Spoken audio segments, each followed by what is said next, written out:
Papadahandi block रे आम ओडिशा नवीन ओडिशा रे निम्नमानर गाधुआघाट निर्माण करी सरकारी अर्थ को हरिलुट। पापड़ाहांडी ब्लॉक रे चली ठिकादार और ब्लॉक प्रशासन मधुचंद्रिका। नवरंगपुर जिला पापड़ाहांडी ब्लॉक रे आम ओडिशा नवीन ओडिशा रे आसुथिबा अर्थ को किभली निम्नमानर निर्माण कार्य करी मालामाल हेउछंती सरकारी जंत्री और ठिकादार माने।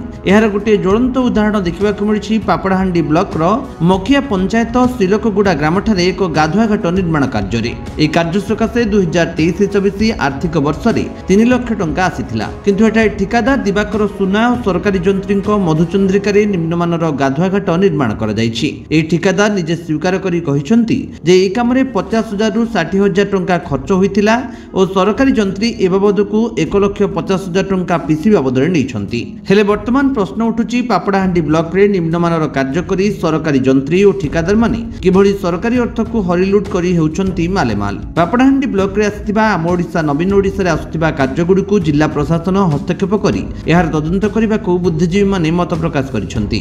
नवरंगपुर गगन गंतायत रिपोर्ट, विश्व विजय न्यूज ओडिशा।